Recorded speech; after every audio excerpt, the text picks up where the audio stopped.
How do you build a legacy? One day at a time, one race at a time, one lap at a time. In 2025, Niece Motorsports celebrates their own legacy made up of 10 seasons in the NASCAR Craftsman Truck Series. The team was founded by Al Niece, a businessman and a veteran of the United States Marine Corps, serving in Vietnam. Entering its 10th season, Niece Motorsports has earned 9 wins and amassed 50 top 5 finishes and over 100 top 10s. The team has made NASCAR's version of the playoffs on 5 occasions. Follow along as we take you behind the curtain and into the stories of the people who've built the team. This is Carson Hocevar.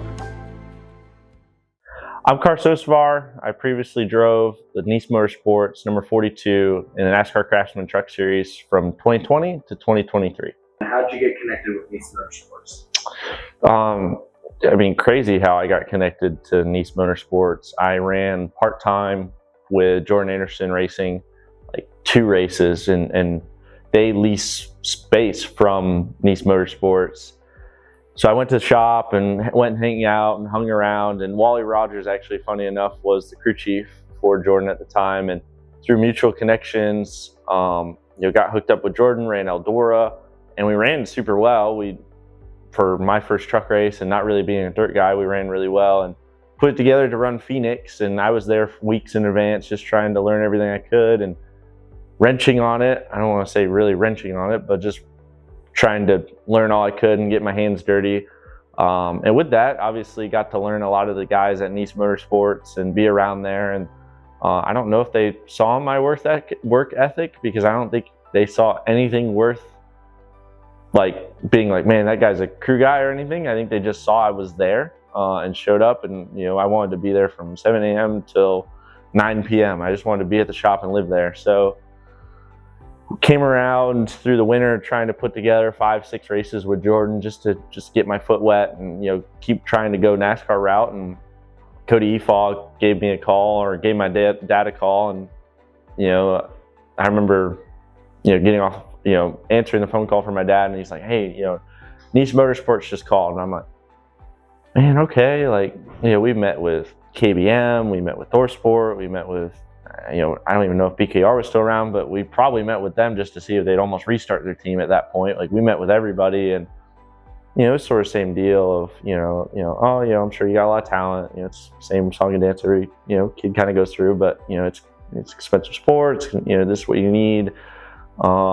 So I remember saying, like, man, that's really cool. Like, I've never had a NASCAR team call me, but I'm sure we can't afford it. And those were the words out of my mouth. And, I remember my dad goes, just, hey, they know, that's fine. Well, they want to figure it out. And I was just like, why are you still on the phone with me? Like, let's just go down to North Carolina. And that's kind of where we went. We went 6-8 truck races, and then all of a sudden went full time with COVID and everything. And, but a few years later, we were Final Four contenders and won a bunch of races. So, that's really how I got connected, was just happened to be in the shop and run 2 races and ran okay enough, and really was just qualifying really fast at Phoenix for them to really take a look at it. And that's at least the story I've been told from Cody and everybody in the shop. When Carson started here and he ran a limited schedule, it was during the COVID year, if I remember correctly.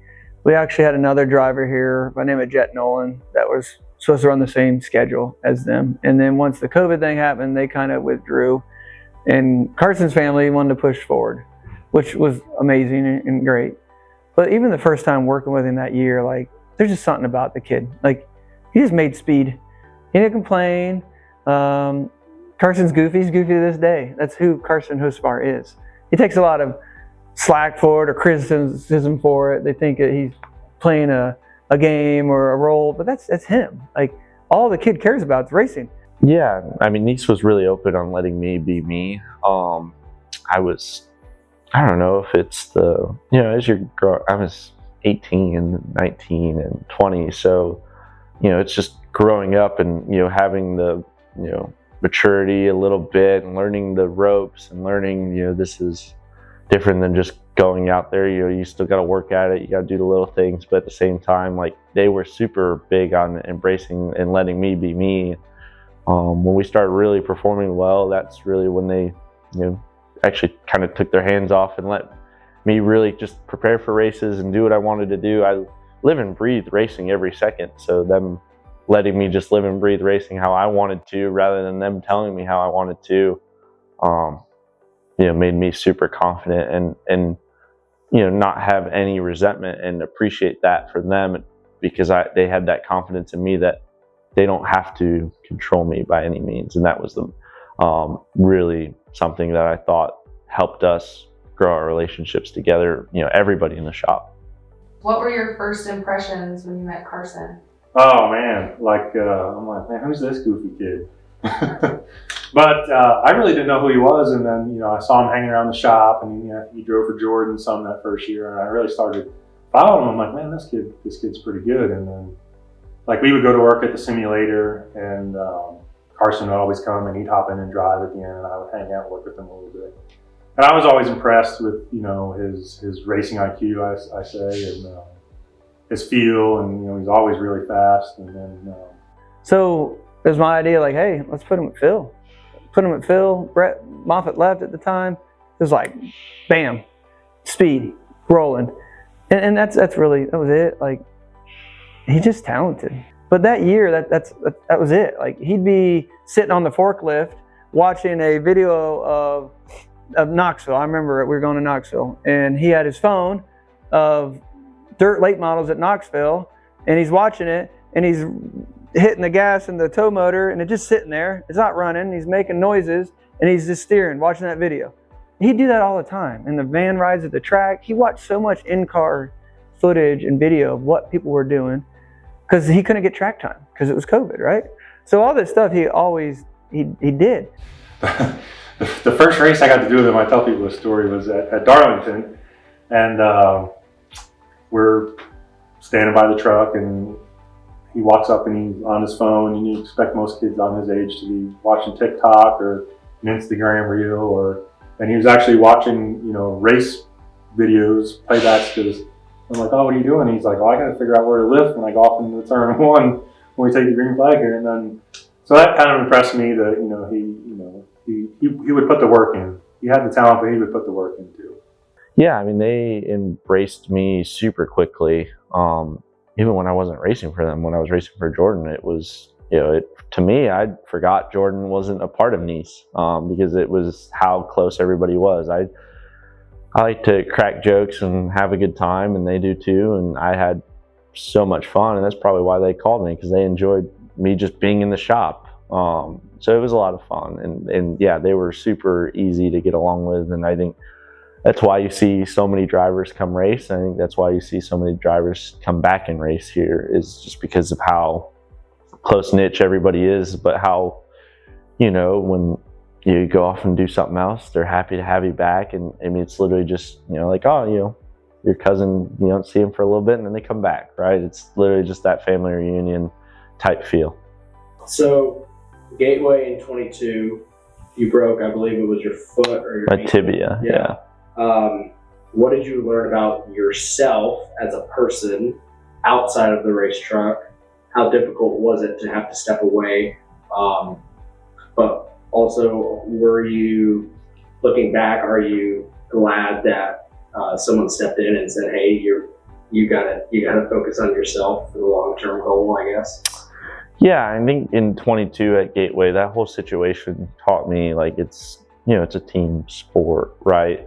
It's the first time I ever had like a legit sponsor that was coming in and doing multiple races, and little did we know, do multiple years and full season type deal, right? And that happened to be the first one, right? I break my tibia at Gateway, go to the next week to Sonoma as the first race of the sponsor that in our minds is hopefully the golden ticket that's going to make this sustainable, and we can go racing and get all the parts and pieces, and we can do everything we want to do.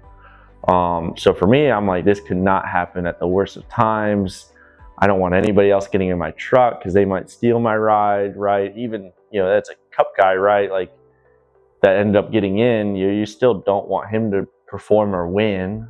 Even though you want the best for your team, you don't want him to go out and win, because that's where the selfishness comes in, right? Or you're afraid of just looking like, oh, he could win, but you can't, right? And if you wanted to be a cup level guy. So for me, it was, go midweek. I was committed to driving that truck some way or another, and putting on the biggest poker face I was going to do, and to convince them I was good to go. And, had surgery on Tuesday. First time I ever broke anything. I remember getting out of surgery and a few hours later going on iRacing and learning how to drive left-footed of Sonoma. It's the only sim time I did for Sonoma. And I think that was more like taught me just to be confident in myself. Like I didn't prep basically at all for Sonoma because I couldn't. From shop to, home to surgery to Sonoma to California to NASCAR doctors. I flew that whole week like 5 different times. So I had no time to really prep other than just sit on the airplane and daydream about Sonoma. So for me to go out there and qualify on the pole, it was our first time ever on the pole. My first ever career pole, I should say. But, against, Ross in the same equipment, right? Kyle Busch, and Alex Bowman, I think, was in the race, and, a lot of good road course guys. So for me, I was the most confident I've ever been going into there because I was so motivated to basically force their hand and keep me in the truck. I was like, if I get the pole, they're going to have to keep me in the truck, and we're going to go win the race. And, I overdid the last corner just because that was my race, right? That was it. Hit the wall and, tore the thing up. Still got the pole, but tore the thing up some. And, I think that was the first time, right, that I achieved something and still got chewed out. So it learned, because it helped, it almost hurt the team and almost hurt my points. It didn't help Daniel when he was getting in. It is not a good look for the sponsor and Trackhouse and everybody that was a part of this program of that weekend helping me. So, I think it really just taught me like that there's a lot of moving pieces in the sport, and it's not just me going out there and holding the foot down and playing chicken with everybody else. There's a lot to it. And me being out there and just saying, I still would have got the pole if I lifted earlier for that corner, but I was just so committed on making that and knowing the risk that it could go wrong that, I could have been a little bit more selfless and not take that risk. For me, I didn't, especially truck racing, you don't know, I didn't know if I was going to race the next year, right? Obviously, there's only so much you can do, right? And, especially in 23, it was, half self-funded, half Niece losing money, like Al Niece and Niece Motorsports trying to lose money and trying to sell sponsors. And, they were trying to make this happen, right? It wasn't sustainable. We didn't have a sponsor funding the whole year, right? I want to go cup racing eventually, right? So I'm like, man, I don't know how many opportunities I'm going to get at this. I don't know how many opportunities I'm going to have to win races. So every time we were so close, it would bother me because I thought it was an opportunity that I wouldn't get back, right? Looking back now, I don't know how we were even close, right? Just of the things we knew in 2023 when we did win races, setups and springs and shocks and aero and everything. It's remarkable that, even me as a race car driver, I'm like, man, I don't know how I was fast. I don't know how I told Phil what to build and be fast. I don't know how I convinced Cody and Al to keep me in the truck and be fast, right? It's crazy how it all worked out. But I remember, I wasn't heartbroken for me as much as, I remember Charlotte, you have a shot to win and you spin, but you didn't know why you spun, and you get out of the truck and you see all these family members and people and sponsors that are funding my dream, right? And I feel like I let them down, and that's where I felt like I let people down. That's what it bothered me the most, or I let myself down. So, it obviously in the long run made me, I feel like, and made our group and Phil and everybody stronger. And, they always say you got to lose some to win some. So you know exactly what to do, but it would have been really fun to just win them.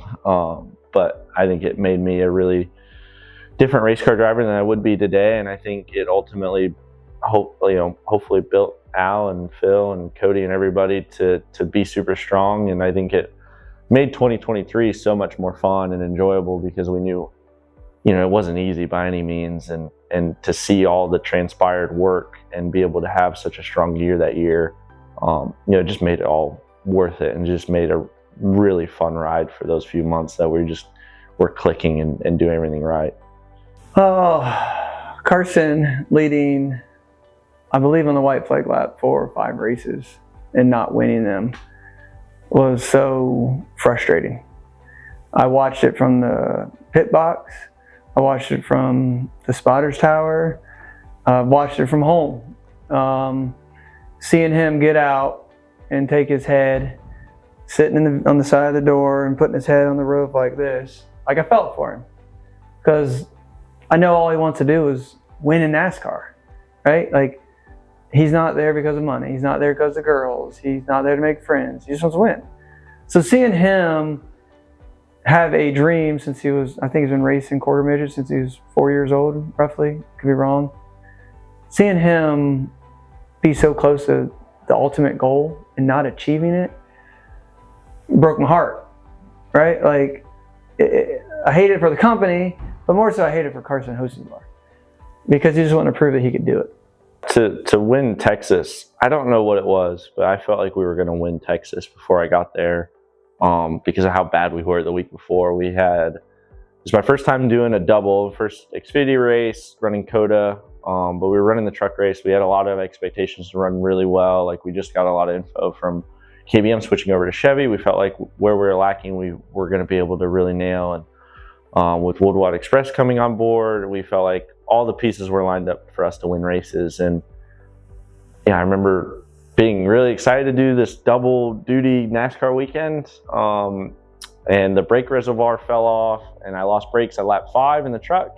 And the Xfinity car, the drive shaft fell off in like lap 4. So I think I ran like 9 laps for 2 races in one day. And I remember leaving and saying, like, somehow, some way, like, I think this is the way of, like, I'm somehow going to fly right home and then I'm going to come right back to Texas. We're going to go to the Oval and we're going to win. And the race was a train wreck. I think it was not a non-companion race. There wasn't live pit stops, and we had to think on jack stands, changing everything. And we were lined up 17th, and we got an ultimate, like, we just kind of all set on the radio and reset ourselves. And I remember sitting there saying, I'm 1 restart away, and I'll get all this track position back, and we could still win.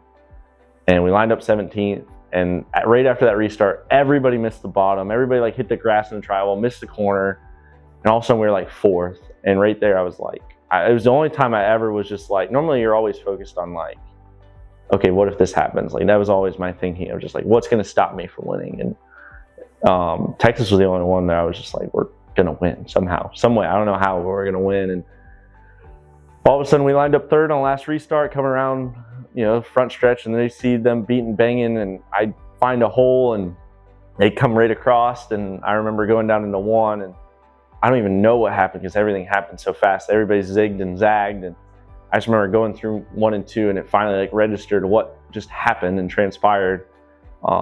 And then there was nobody in front of me. There's the white flag, nobody was in front of me, and I think I just, like, froze and, like, started laughing. I didn't know if I was supposed to stay wide open or lift. And it's yellow, it's checkered, it's you weren't sure if we 100% won. We 99.9% thought, but we just wanted to make sure. So it's the only race, at least at that point for sure, that I felt like we were going to win. And there was nothing saying we were going to win other than just being motivated that we were going to win. That was, it was kind of like, once it happened, the floodgates were open. I don't know whether it gave him the confidence in the team or himself or what, but he was running in positions all the time. The talent was there. The maturity had to come later, which it is.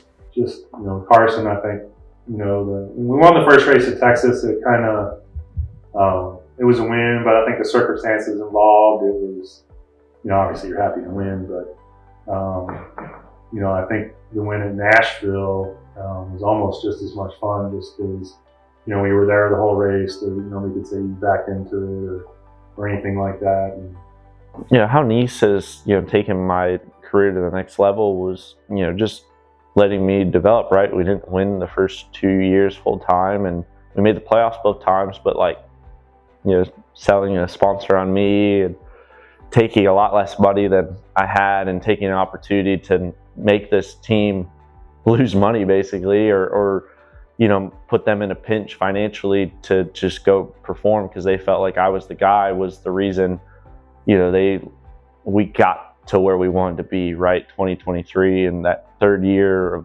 winning races and making it to the Final Four and having a sponsor all year and having everything we felt like we needed to go win a championship. And within that same year, I got to run some Xfinity races that they let me do, and with that I got to go run a cup race and then run a bunch of cup races at the end of the year and fill in from all those. And without how well we ran, I don't know if I get the call to run some Xfinity races, and I don't think I get the call by any means to run some cup races. So and two, right, like I was signed by them and hired by them.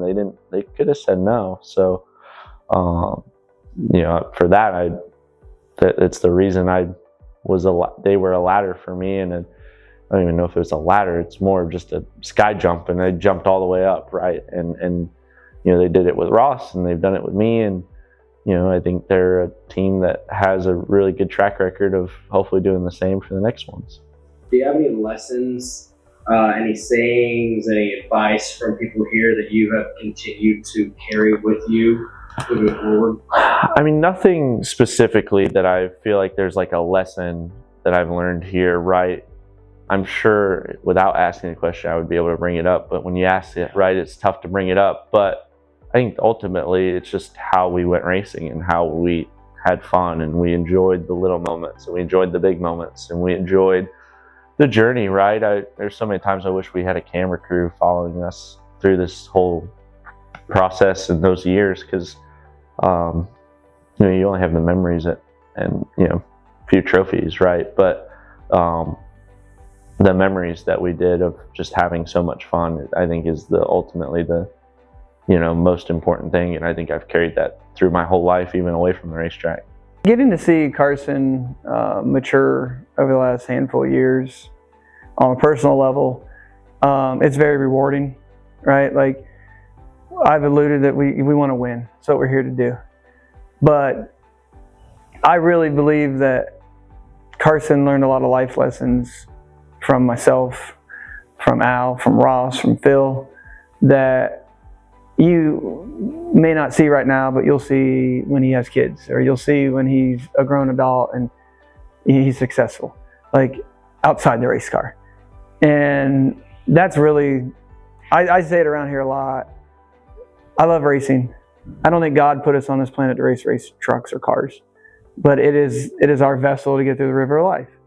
And so being able to help someone grow up and learn things, and he didn't always agree with me, but I exposed him to truth. I didn't lie to him.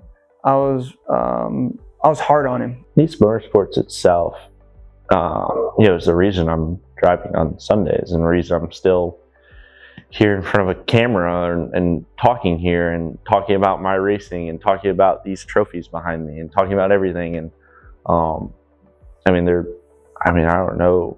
I don't want to think about the timeline that exists that they didn't call, and Cody Efall didn't call, and Al Niece didn't get convinced to put me in a truck, right? Because I think it would be vastly different. I'd probably be in Michigan selling coins or doing something, or racing dirt cars for $500 and be lucky, right? So it's a lot of fun, and I appreciate everything they've ever done for me. And I don't know how to encapsulate it perfectly, other than just like, they were the exact reason I'm here.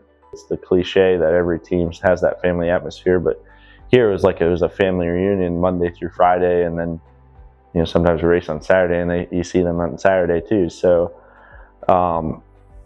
everybody, even if they don't work here for a little bit, it seems like they always come back. So it's always fun to come in here, and it was always fun to go racing, because it just felt like it was a ragtag group of friends, family, and companions that just wanted to go racing and go to the racetrack and figure it out. It didn't feel super corporate-y. It didn't seem super, I don't want to say organized because it doesn't sound good when it's not organized, but it felt like you were going racing with, your literally your family, and going local racing. Just happened to do it on Fridays in the NASCAR Truck Series. So that was the most fun for me. And when we succeed, right, we're all having a good time because we all like to have a good time together.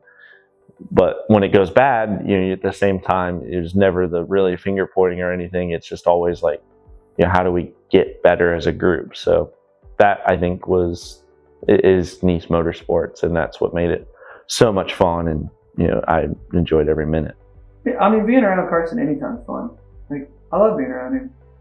If I had to pick one moment that I truly would capture Carson Hocevar was when we left for Phoenix to try and win a championship.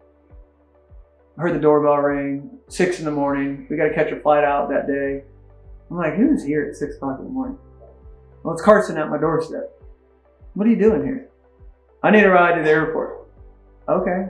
Well, we're not leaving till like 10 o'clock or something.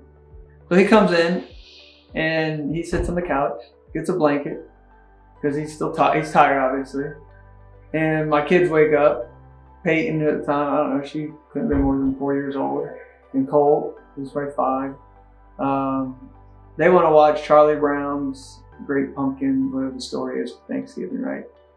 So they put it in. I went back upstairs, got a shower, got ready, got packed, come downstairs. I turned the corner, looked over the couch. There's my daughter, Carson, and Colt, my son, sitting there watching this, and they're just laughing at Charlie Brown. And I'm like, we're getting ready to fly to Phoenix to win a truck championship. And this kid's just sitting over here with 4 and 5-year-old. Just that's, I don't know how, what that means, but he's bigger than this. He's a pure-hearted person. He's been great to my family. I love him. I think the world of him. Yeah, I mean, press the attack, right?